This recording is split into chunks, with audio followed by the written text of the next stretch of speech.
누가복음 5장 1절에서 11절까지 말씀입니다. 제가 말씀을 봉독하겠습니다. 하나님의 말씀입니다. 무리가 몰려와서 하나님의 말씀을 들을 때 예수는 게네사렛 호숫가에 서서 호숫가에 배 두 척이 있는 것을 보시니 어부들은 배에서 나와서 그물을 씻는지라. 예수께서 한 배에 오르시니 그 배는 시몬의 배라. 육지에서 조금 떼기를 청하시고 앉으사 배에서 무리를 가르치시더니 말씀을 마치시고 시몬에게 이르시되 깊은 데로 가서 그물을 내려 고기를 잡으라. 시몬이 대답하여 이르되 선생님, 우리들이 밤이 새도록 수고하였으되 잡은 것이 없지만은 말씀에 의지하여 내가 그물을 내리리이다 하고, 그렇게 하니 고기를 잡은 것이 심이 많아 그물이 찢어지는지라. 이에 다른 배에 있는 동무들에게 손짓하여 와서 도와달라 하니 그들이 와서 두 배의 채움에 잠기게 되었더라. 시몬 베드로가 이를 보고 예수의 무릎 아래에 엎드려 이르되 주여, 나를 떠나소서, 나는 죄인이로소이다 하니, 이는 자기 및 자기와 함께 있는 모든 사람이 고기 잡힌 것으로 말미암아 놀라고 세베대의 아들로서 시몬의 동업자인 야고보와 요한도 놀랐습니다. 예수께서 시몬에게 이르시되 무서워하지 말라, 이제 후로는 내가 사람을 취하리라 하시니 그들이 배들을 육지에 대고 모든 것을 버려두고 예수를 따르니라. 아멘. 오늘 저희들이 읽은 이 성경 본문 말씀은 예수님께서 제자들을 부르신 말씀입니다. 이 말씀은 우리 성도님들께서 또 믿음의 여정길을 계속 걸어오신 성도님들께서는 이 예수님이 부르신 이 말씀을 이제 눈을 감고도 생각할 수 있는 말씀이실 겁니다. 아마 또 다 아는 내용이실 겁니다. 예수님이 제자를 부르신 이 말씀은 누가복음에만 기록되어 있는 것이 아니라 마태복음 4장과 그리고 마가복음 1장에도 동일한 말씀이 기록되어 있습니다. 동일한 말씀이 세 개의 복음서에 기록이 되어 있지만 약간의 차이가 있습니다. 뚜렷한 차이는 바로 오늘 저희들이 읽은 이 누가복음의 말씀입니다. 마태와 마가복음에서는 예수님이 그물을 깁고 있고 그물을 접고 있는 제자들을 보시고 나를 따라오너라, 내가 사람 낚는 어부가 되게 하리라, 이 말씀을 하셨습니다. 이 말씀에 4명의 제자는 그 그물을 버리고 예수님을 따라 나섰습니다. 그런데 누가복음 말씀은 이러한 말씀을 기본으로 하여 좀 더 구체적이고 좀 더 자세하게 이 누가복음에 기록되어 있습니다. 예수님께서는 왜 이 누가복음의 저자 누가를 통해서 예수님이 제자를 부르시는 이 사건을 왜 자세하게 좀 더 구체적으로 말씀을 기록하게 해주셨냐라는 겁니다. 누가는 왜 예수님이 제자를 부르신 이 사건을 굉장히 자세하게 그 누가 교회 공동체에게 기록을 하였고 또 알려주었을까입니다. 그리고 거기서 끝나는 것이 아니라 왜 오늘 우리 광주 동산교회 모든 성도들에게 예수님이 제자를 부르신 이 사건의 이야기를 왜 우리가 자세하게 읽게 되었고 또 자세하게 하나님의 그 깊은 뜻을 깨닫게 되었을까? 그 의미를 다시 한번 말씀을 통해 상고해 보고자 합니다. 예수님이 제자를 부르시는 사건은 이렇게 진행이 됩니다. 예수님이 가시는 곳마다 많은 사람들이 예수님을 따랐습니다. 예수님이 모이는 곳에, 예수님이 계시는 곳에 많은 사람들이 몰려왔습니다. 게네사렛 호숫가에 예수님이 계실 때도 마찬가지였습니다. 사람들은 예수님이 무슨 말씀을 하실까, 그 예수님이 하신 말씀, 또 예수님이 어떤 병자를 고쳐주실까, 그 기대감을 가지고 아마 예수님 앞에 많은 무리들이 몰려왔습니다. 그 몰려온 인파 속에 예수님께서는 잠시 그 시몬의 배에 올라타시고 거리를 두셨습니다. 그리고 예수님이 말씀하셨습니다. 하나님의 말씀을 가르치시더라. 오늘 저희들이 읽은 누가복음 5장 1절 말씀입니다. 하나님의 말씀을 가르치시더라. 성경을 좀 더 깊게 또 자세하게 읽어보신 성도님들은 아마 물음표가 생기실 겁니다. 왜 하나님의 말씀이지? 사도행전 4장에 예수님이 어떻게 말씀하십니까? 바로 5장 말씀 전에 4장 43절 말씀에 예수님은 이렇게 말씀하셨습니다. 내가 다른 곳에 가서도 하나님 나라의 복음을 전해야 한다라고 말씀하셨습니다. 그 말씀을 하시고 예수님이 게네사렛 호숫가에 오셨습니다. 그러면 4장 43절에 예수님이 말씀하셨던 내가 다른 동네에 가서 다른 곳에 가서 하나님 나라의 복음을 전해야 된다라고 말씀하셨다면 5장 1절 말씀도 하나님 나라의 복음을 가르치시더라. 이렇게 기록이 됐다면 오히려 문맥으로도 이해가 될 수 있고 오히려 이 말씀을 읽는 저희들도 더 쉽게 이 말씀을 이해하고 접할 수 있을 겁니다.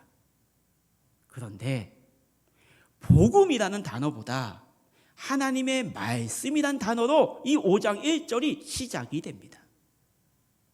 물론 우리 성도님들이 이해하시는 것처럼 하나님의 말씀이 복음이 아닙니까? 맞습니다. 하나님의 말씀이 복음입니다. 그럼에도 불구하고 누가는 복음이라는 단어보다는 말씀이란 단어에 더 집중해서 예수님이 하나님의 말씀을 가르치시더라 라고 기록하고 있습니다. 왜일까요? 왜 복음이란 단어 말고 하나님의 말씀으로 이 제자의 부르심이 시작이 될까입니다. 왜일까? 그 이유는 우리가 예수님과 시몬 간의 대화를 통해 그 이유를 우리는 찾을 수가 있습니다. 시몬, 이 시몬은 어부입니다. 어부지만 고기 잡는 어부지만 예수님에 대한 소문을 들었습니다. 사도행전 4장에 예수님의 공생애가 시작이 됩니다. 나사렛 회당에서 예수님이 공생애가 시작이 됩니다. 그리고 그 나사렛 회당에서 나오신 예수님께서는 그 다음에 어떠한 일들을 벌어지십니까? 하나님 나라의 모습을 보여주시는데 다 병자를 고쳐주시는 사건이 누가복음 4장에 쭉 기재되어 있습니다. 병자를 고쳐주신 것에 끝나는 것이 아닙니다. 그 병자를 고쳐주시는 그 놀라운 일들이 소문이 퍼져나가기 시작했습니다. 그리고 그 소문이 어디까지 오게 되냐면 시몬의 장모 집에까지 임하게 됩니다. 시몬의 장모가 어떠했습니까? 열병으로 아파했습니다. 그리고 예수님께서는 4명의 제자들과 함께 시몬의 집에 들어가 그 시몬의 장모 열병으로 아파하고 있는 그 장모를 손을 내밀며 말씀으로 그 열병을 고쳐주었습니다. 그리고 많은 병자들을 예수님께서는 고쳐주셨습니다. 시몬은 예수님의 소문을 듣고 있었습니다. 예수님이 많은 병자를 고쳐주셔. 심지어는 자기의 장모가 열병에 있는 그 장모마저 예수님이 고쳐주시는 것을 눈으로 목도하였습니다. 여기서 끝나는 것이 아닙니다. 베드로가 고기를 잡고 그물을 정리하고 있는 그 시몬의 삶의 자리에서 예수님이 말씀을 전하고 계셨습니다. 그리고 그 말씀을 전하시는 예수님이 시몬에게 말씀을 건넵니다. 뭐라고요? 4절 말씀을 보니 말씀이 마치심에 예수님이 말씀을 하셨습니다. 그리고 그 말씀에 베드로는 어떻게 대답합니까? 말씀에 의지하여. 예수님과 시몬의 대화는 그 중심이 되는 단어는 말씀이었다라는 겁니다. 말씀이 서서히 조금씩 이 베드로의 삶의 자리에 다가오고 있었습니다. 병자를 고치시는 예수님의 소문을 들었습니다. 그리고 직접 자기의 장모, 열병의 장모를 고쳐주시는 것도 몸으로, 눈으로 확인했습니다. 그리고 그랬던 예수님이 자기에게 직접 말씀으로 대화를 시작하였습니다. 예수님은 이 시몬을 부르시기 위해 조금씩 한 발자국 말씀으로 다가가셨습니다. 시몬은 그러한 사실을 인식하지 못했습니다. 말씀으로 많은 병자를 고쳐주시는 것을 눈으로 보았지만, 또 실제로 자기의 장모가 고침을 받는 걸 직접 보았지만, 또 자기의 삶의 자리에서 말씀을 선포하시는 그 예수님의 목소리를 들었지만, 이 시몬은 나랑 상관이 없어 였습니다. 그러나 예수님은 말씀으로 다가가셨습니다. 말씀으로 그에게 들려주었습니다. 말씀을 보게 했습니다. 베드로의 삶은 결국 말씀으로 둘러싸여 있는 삶이었습니다. 베드로는 그걸 몰랐습니다. 베드로는 예수님이 나를 불러주시겠지라는 그 기대치도 없었습니다. 그런데 베드로의 삶의 자리에 예수님이 다가오셔서 말씀해 주셨습니다. 말씀이 우리 가운데 거하심에 우리가 그의 영광을 보니, 말씀이 우리 가운데 계시기 때문에 우리는 그 말씀을 통해 하나님의 영광을 볼 수 있었습니다. 예수님이 계신 곳에 말씀이 함께 계셨기 때문에 그 예수님의 주변에 있었던 많은 사람들은 예수님이 베풀어 주시고 예수님이 행하신 그 하나님의 영광을 보게 된 것입니다. 우리의 삶의 주변에도 우리는 인식하지 못하지만, 우리는 미처 생각하지 못하지만 예수님께서는 우리들을 말씀으로 부르고 계십니다. 예수님은 절대로 그의 능력으로 베드로를 부르지 않았습니다. 시몬, 봤지? 내 이 정도 능력이 있어. 내 병자 고쳤잖아. 너의 장모 열병 내가 고쳐줬지. 능력 봤지? 나를 따라와. 날 따를 수 있겠니? 이렇게 물어보지 않으셨습니다. 예수님은 말씀으로 베드로에게 다가가셨습니다. 말씀이 우리 가운데 거하십니다. 우리 성도님들 삶의 자리에 나의 삶을 감싸고 계시는 그 말씀이 우리 가운데 계십니다. 이 사실을 우리는 믿음으로 고백하는 성도인 줄 믿습니다. 말씀이 내 삶을 감싸주고 있고 말씀이 나를 인도하고 있다는 그 증거가 무엇입니까? 우리의 삶의 자리에서 나는 그것을 인식하지 못하지만 말씀이 나와 함께하고 있다는 그 증거, 우리가 어디에 있든지, 우리가 무엇을 하든지, 나의 육신이 아프든지 힘들든지 우리는 기억하는 것이 있습니다. 그것이 광주 동산교회 예배의 자리라는 겁니다. 내가 힘들고 어려워도, 내가 어느 곳에 있어도 우리의 마음속에는 예배의 자리, 그 광주 동산교회, 내가 드렸던 그 예배의 자리, 내가 눈물을 흘리며 하나님께 매달렸던 그 기도의 자리, 우리는 잊지 않고 기억하고 있다는 것은 살아계신 하나님의 말씀이 나의 삶을 감싸주고 계신다라는 증거입니다. 오늘 이 예배의 자리에 정말 오래간만에 나오신 성도님도 계십니다. 정말 코로나 시간 속에서 보이지 않았던 성도님도 오늘 이 예배의 자리에 가족과 함께 나오신 성도님들도 계십니다. 왜 나오셨습니까? 말씀이 그 성도님을 감싸고 계셨기 때문입니다. 말씀이 그를 지키고 계셨고, 말씀이 그에게 끊임없이 대화를 거셨고, 하나님의 살아계심을 인식시켜 주셨기에 하나님의 때에 우리의 발걸음을 이 광주 동산교회로 인도해 주신 줄 믿습니다. 말씀이 우리 가운데 거하십니다. 말씀이 우리 가운데 거하시는데 우리는 무엇을 보고 계십니까? 무엇을 향해 나아가고 계십니까? 예수의 능력만 바라보고 계십니까? 병자를 고쳐주셨던 그 예수님의 능력, 예수님 나의 삶에도 부어주십시오. 나의 사업장에도 부어주십시오. 예수님의 능력으로 내 사업과 나의 계획이 시온의 대로가 되게 해주십시오. 그 예수님의 능력을 바라보며 이 믿음의 여정길을 걸어가십니까? 아니면 내가 힘들어 넘어져 있을 때에 나를 일으켜 세워주셨던 그 말씀에 의지하여 이 믿음의 여정길을 걸어가고 계십니까? 무엇을 바라보고 계십니까?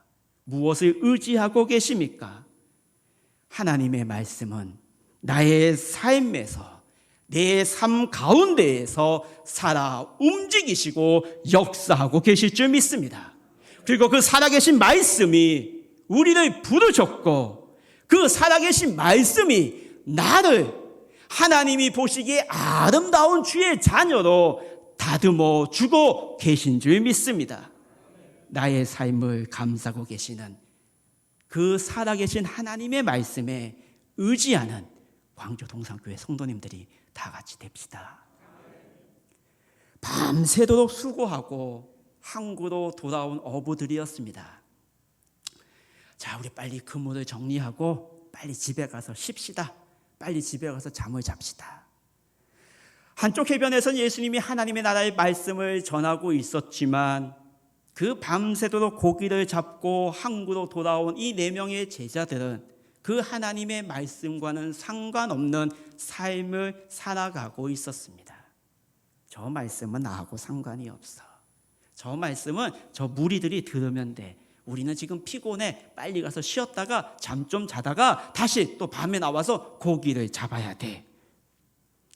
제자들은 하나님의 말씀과는 상관없는 그들만의 생활 패턴으로 그 하루를, 그 시간을 보내고 있었습니다. 그 순간 예수님이 시몬에게 다가오셨습니다. 그리고 말씀하셨습니다. 그물을 내려 고기를 잡으라. 말도 안 되는 소리였습니다. 베드로가 어떤 사람입니까? 시몬이 어떤 사람입니까? 한평생 바다와 씨름한 사람입니다. 한평생 바다에서 고기를 잡았던 어부입니다. 그가 가지고 있었던 축적된 지식과 그 고기를 잡는 노하우, 그 누구도 따라갈 수 없는 사람이었습니다. 어떻게 보면 고기 잡는 전문가였습니다. 그런데 그 전문가에 예수님이 오셔서 그물을 내려 고기를 잡으라. 아주 평한 얘기였습니다. 당연히 고기를 잡으려면 그물을 내려야죠. 도저히 이해할 수 없는 이야기를 이 베드로는 들었습니다. 시몬은 들었습니다. 그럼 우리는 어떻게 하겠습니까? 제가 다 알아요. 무슨 헛소리를. 에휴, 됐어요. 하던 일 하세요. 아마 무시할 수가 있었습니다. 그런데 어떻게 된 일인지 이 순간 베드로는 그 말에 무시하지 않았습니다. 베드로는 그 말씀 그대로 대답을 합니다. 내가 말씀에 의지하여 그물을 내리겠습니다. 예수님이 제자를 부르신 이 말씀을 우리가 기억하고 있습니다. 잘 알고 있습니다. 그런데 이 말씀 가운데 혹시 기억나는 말씀이 있습니까? 라고 물어보면 말씀에 의지하여 그물을 내리는 이 베드로의 말만 기억을 합니다. 그런데 베드로가 이 말만 한 게 아닙니다. 그 앞에 한 이 베드로의 말을 더 귀하게 여겨보아야 합니다. 무엇이라고 얘기합니까? 내가 밤이 새도록 수고하였는데도 잡은 것이 없습니다. 말씀에 의지하여 제가 그물을 내려보겠습니다. 그물을 내리겠습니다. 베드로는 자기의 삶을 그 예수님 앞에 솔직하게 다 고백하고 있습니다. 밤이 새도록 내가 수고했는데 고기 잡지 못했습니다. 믿거나 말거나 믿져야 본전이니 한 번 더 그물 내렸다가 그물을 다시 정리하면 되니 제가 한 번 더 그물을 내리겠습니다.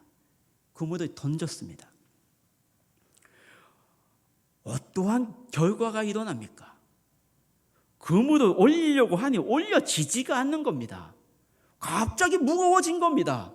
밤새도록 수고했을 때 그물이 그냥 쑥쑥 걸어 올려왔던 그 그물이 그 말씀에 의지하여 그물을 던졌더니 올려오지 않는 겁니다. 옆에 있는 동료 친구들을 부릅니다. 같이 올려줘. 배가 두 척에 가득 찬 물고기가 되었습니다. 성경은 배가 가라앉을 것 같다라고 묘사하고 있습니다. 엄청나게 많은 고기를 잡게 되었습니다. 베드로의 삶 속에서, 시몬의 삶 속에서 처음으로 경험해보는 상황입니다. 베드로의 마음은 어떠했겠습니까? 고기를 잡았다고 그냥 신났겠습니까? 와, 오늘 대박 났네, 좋아했겠습니까? 아닙니다.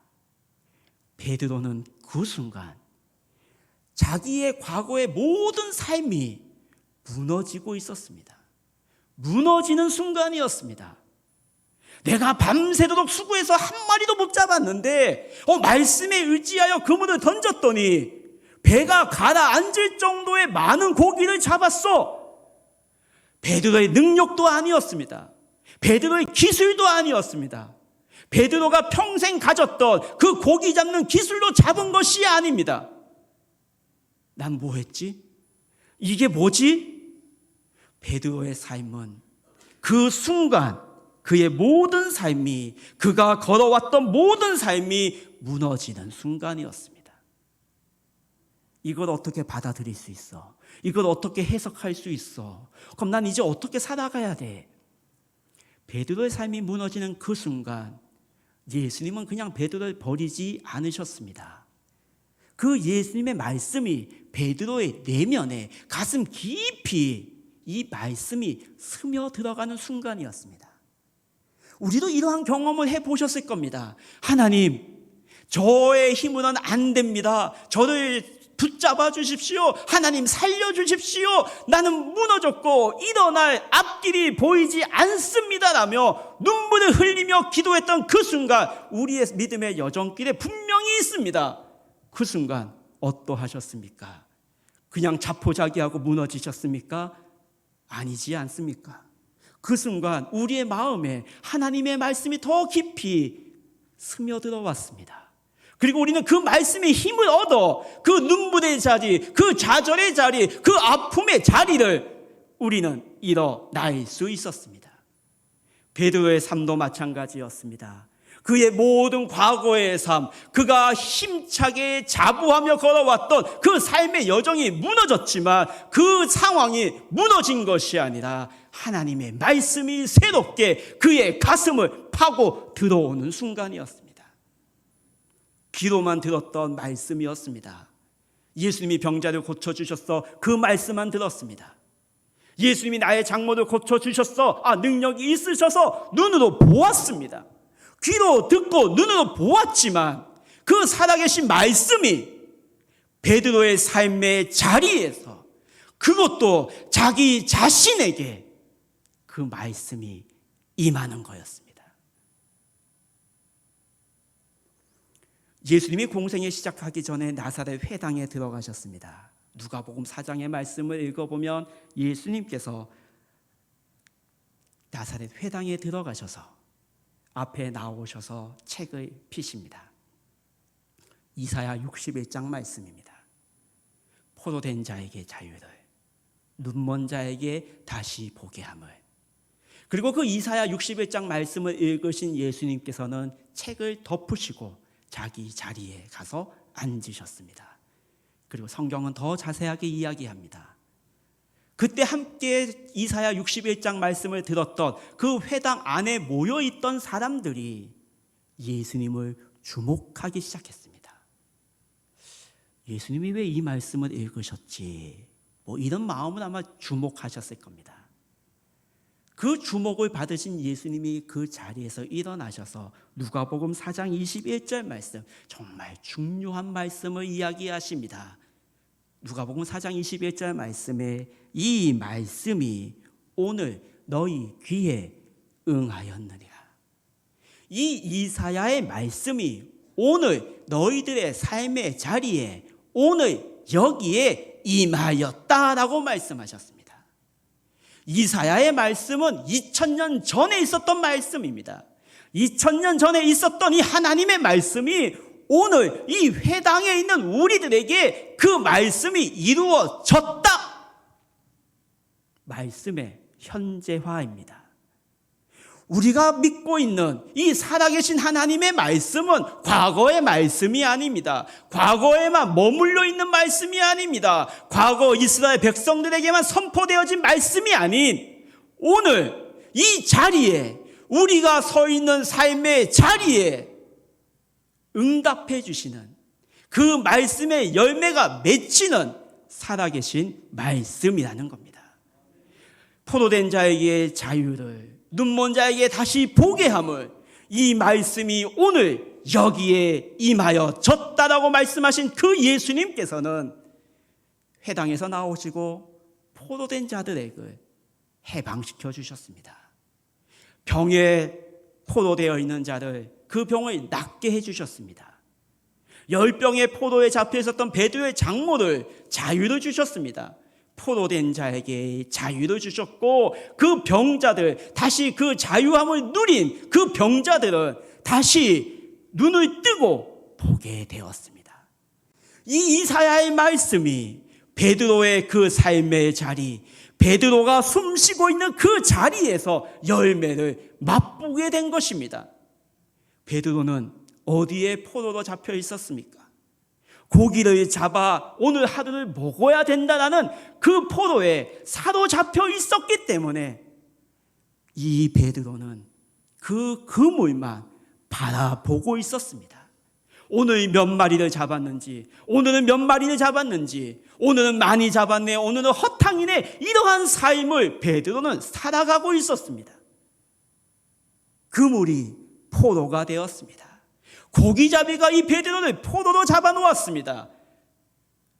이 베드로에게 예수님이 가셔서 포로된 자에게 자유를 주셨습니다.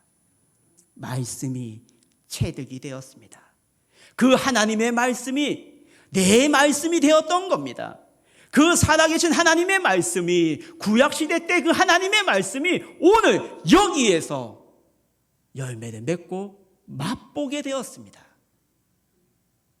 성경은 자세하게 기록하고 있습니다.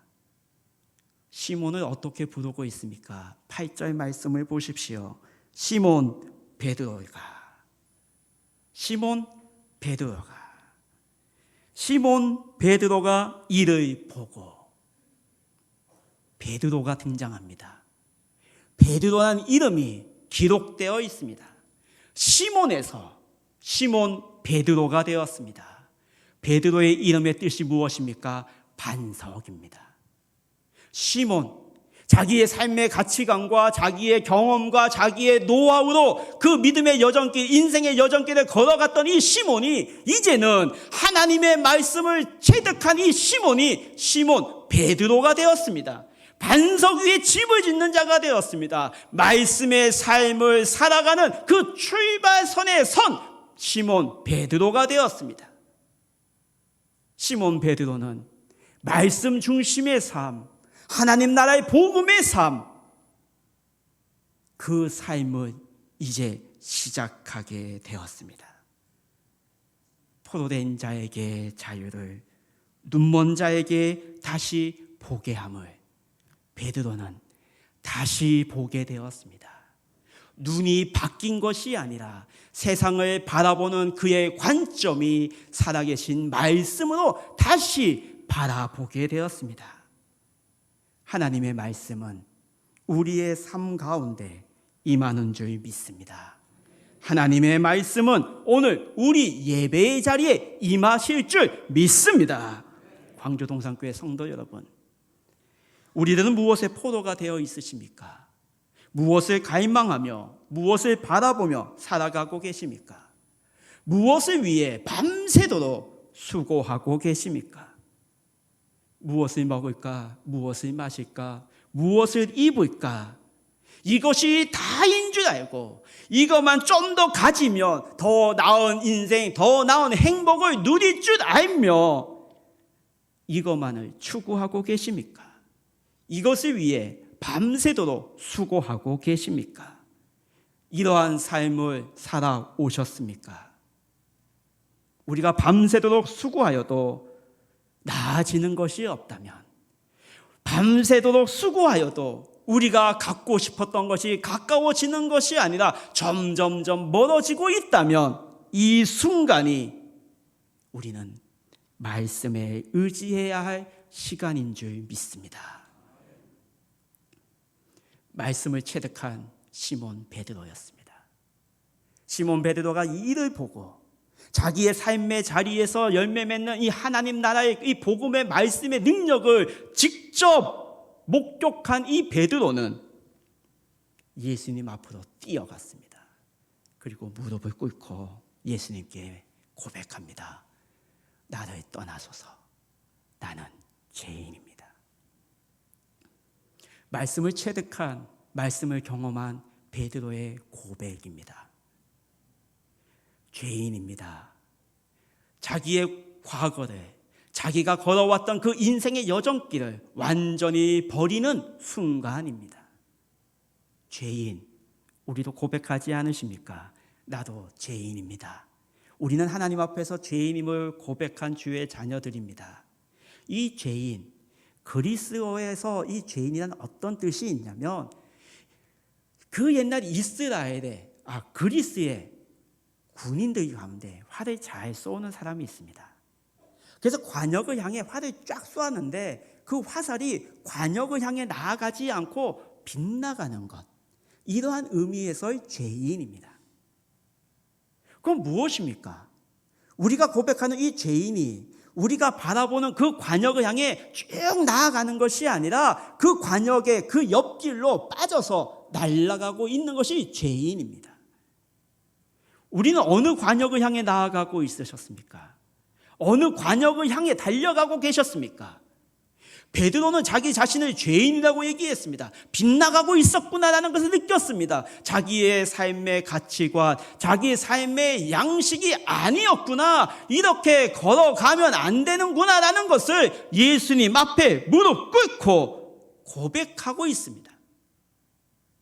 우리 성도님들은요, 어디를 향해 나아가고 있습니까? 어디를 향해 화살을 쏘으셨습니까? 빗나가고 계셨습니까? 아니면 제대로 가고 있는 걸로 착각하고 계십니까? 나의 삶의 가치관, 내가 밤새도록 수고하여 그물을 내렸던 그 삶의 가치관과 양식들이 관역에서 빗나간 길이었구나. 나는 죄인입니다. 베드로가 고백하였습니다. 그럼 베드로는 다시 어디 관역을 향해 제대로 달려가야 되겠습니까? 오늘 예수님이 말씀하신 바로 깊은 대로입니다. 깊은 대로가 어디입니까? 우리 성도님들이 생각하는 그 깊은 곳이 어디입니까? 예수님이 제자를 부르시는 이 말씀, 깊은 대로 가라, 이 말씀 우리는 기억하고 있습니다. 그런데 예수님께서도 깊은 대로 말씀하셨습니다. 깊은 대로 가라라고 말씀하셨습니다. 그리고 그 깊은 데로 가라, 그 말씀의 결과가 어떤 결과로 드러났습니까? 베드로가 예수님 앞에 와 무릎을 꿇었습니다. 이게 깊은 데로 가라입니까? 깊은 데로 가라면 가야 됩니다. 근데 가지 않고 베드로가 돌아왔습니다. 그리고 나는 죄인입니다. 나의 과거가 빗나가고 있었습니다. 이제 제대로 예수님을 향해 나아가겠습니다라고 고백하고 있습니다. 그럼 이 깊은 대로가 어디입니까? 밤새도 수고하고 돌아온 베드로에게 깊은 데로 가라라고 말씀하셨는데 실질적으로 예수님은 베드로에게 깊은 곳이 어디인지 그 거리까지 알려주지 않습니다. 안 알려주었습니다. 깊은 데로 가서 고기, 금을 내려, 이것만 말씀하셨습니다. 베드로의 입장에서는 그 항구 바로 앞이 깊은 데입니까? 아니면 배 타고 1시간 정도 쭉 나가야 거기가 깊은 데였습니까? 성경은 그걸 이야기하지 않습니다. 깊은 데로 가라, 그 말씀에 베드로는 그물을 내렸습니다. 그럼 그 깊은 곳이 어디입니까? 라는 겁니다. 깊은 곳, 바닥이 보이지 않는 심년이란 뜻이 있습니다. 끝이 보이지 않는 곳입니다. 그 깊은 곳으로 가라. 그 깊은 곳, 우리는 이 가라라는 단어에서 찾을 수가 있습니다. 깊은 데로 가라. 이 가라라는 단어는 가세요만 있는 것이 아니라 다시 돌아와라라는 말씀도 있습니다. 그 뜻도 있습니다. 그래서 헬라어 성경 원문을 보면 깊은 데로 가라가 아니라 깊은 데로 다시 돌아오라라고 기록되어 있습니다. 베드로는 다시 예수님께 돌아왔습니다. 우리의 삶도 깊은 데로 가 있는 것이 아니라 주님의 날에 이 예배의 자리에 하나님이 임재하고 계시는 이 광주 동산교회로 우리는 다시 돌아오지 않으십니까? 예수님은 이 시몬 베드로를 부르실 때에 깊은 데로 가서 그물을 내려 고기 많이 잡지, 이것을 보여주시기 위해 시몬 베드로를 부르신 것이 아닙니다. 예수님이 시몬 베드로를 부르신 이유는 다시 돌아오기를 원하셔서 부르셨다는 겁니다. 깊은 데로 베드로는 다시 돌아왔습니다. 그리고 그 예수님의 임재 앞에 무릎 꿇고 나는 죄인입니다 라고 고백하였습니다. 예수님이 이 땅에 오신 이유가 무엇입니까? 예수님이 이 땅에 오신 목적이 무엇입니까? 나는 의인을 부르러 온 것이 아니라 죄인을 부르러 왔다. 깊은 데로 다시 돌아가야 합니다. 그 깊은 곳이 어디입니까? 바로 예수님의 품입니다. 그 깊은 곳이 어디입니까? 예수님의 말씀의 세계입니다. 바울이 이렇게 고백합니다. 깊도다 하나님의 지혜와 지식의 풍성하며 그의 판단은 헤아리지 못할 것이며 그의 길은 찾지 못할 것이다. 너무나 하나님의 지혜와 지식이 풍성하여서 인간이었던 우리, 죄인이었던 우리, 그 하나님의 깊고 깊은 그 뜻을 헤아릴 수 없는 그곳이 바로 깊은 곳입니다. 우리 성도 여러분, 예수님이 말씀하셨고 예수님이 우리의 삶의 주변을 감싸고 계십니다. 그 예수님의 말씀이 살아 움직여서 우리를 깊은 데로 돌아오라라고 부르고 계십니다. 그 부르심에 우리는 응답하였고 이 예배의 자리에 나와 살아계신 하나님께 예배드린 줄 믿습니다. 깊은 곳이 예수님의 품이라면 우리의 삶의 자리는 어떤 곳입니까? 우리의 삶의 자리는 얕은 곳이었습니다. 우리는 얕은 곳에서 바둥바둥거렸습니다. 우리는 얕은 곳에서 밤새도록 그물을 내리고 수고하였습니다. 우리는 얕은 곳에서 내가 제일 잘났어라며 자기 자신을 뽐내려고 했었습니다. 우리는 얕은 곳에서 하나님의 말씀을 믿습니다라고 고백했습니다. 그 얕은 곳이 어디입니까? 내가 경험했던 하나님, 내 지식으로 배웠던 하나님, 그 지식 틀 안에 깊고 넓은 하나님을 가두어 놓고 있었던 겁니다. 그 이상 하나님의 그 무한하신 말씀의 능력 맛볼 수도 없었습니다. 맛보는 것도 원하지 않았습니다. 얕은 곳에 있었기 때문입니다. 그 얕은 곳에서 높아지려고 했고 자신의 가치를 드러내며 살아오고 있었습니다. 성도 여러분, 깊고 깊은 예수님의 품, 그 말씀의 세계로 돌아가는 성도들이 됩시다. 하나님의 지혜와 지식의 풍성함이 넘쳐 흐르는 그 은혜의 강가, 우리가 찬양으로 고백했던 그 은혜의 강가, 그 십자가의 강가로 내 주의 사랑이 넘쳐나서 언제든지 주님의 품으로 돌아가면 잘 와였다라고 두 팔 벌려 나를 품어주시는 그 예수님의 사랑이 있는 곳, 가난 내 영혼을 생수로 가득 채워주시는 그 은혜의 강가, 그 깊은 데로 돌아가는 성도들이 됩시다. 아니, 돌아가는 성도들이 될 줄 믿습니다. 깊은 데로 돌아온 베드로, 예수님의 임재 앞에 무릎 꿇고 자기의 입술로 고백한 이 베드로에게 예수님은 새로운 사명을 던져주셨습니다. 하나님 나라의 사명이고 말씀의 사명이었습니다. 이제 후로는 사람을 취하리라. 새로운 사명을 받았습니다. 지금까지 받아보지 못한 사명이었습니다. 얕은 곳에서 바둥거리는 베드로가 아니라, 자신의 능력만 믿고 살아가는 베드로가 아니라, 자신의 지식과 경험으로만 살아가는 베드로가 아니라, 그것을 뛰어넘어 하나님의 말씀의 능력으로, 하나님의 말씀의 능력으로 이제 후로는 말씀에 의지하며 깊은 데서 말씀의 사명을 감당하는 사람 낚는 어부가 되었습니다. 광주 동산교회 성도 여러분, 오늘은 사순절 첫 번째 주일입니다. 우리 성도님들에게 이 사순절은 어떤 의미로 다가오고 계십니까?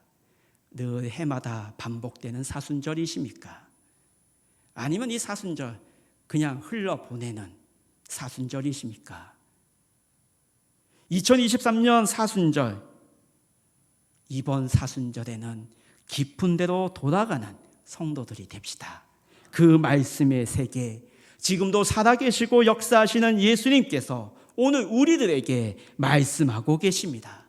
깊고 넓은 그 예수님의 품 안에서, 깊고 풍부한 그 말씀의 세계에서 말씀에 의지하며 그물을 내려 풍성한 말씀의 열매를 맛보며 살아계신 예수님을 따라가는 우리 광주 동산교회 모든 성도님들이 됩시다.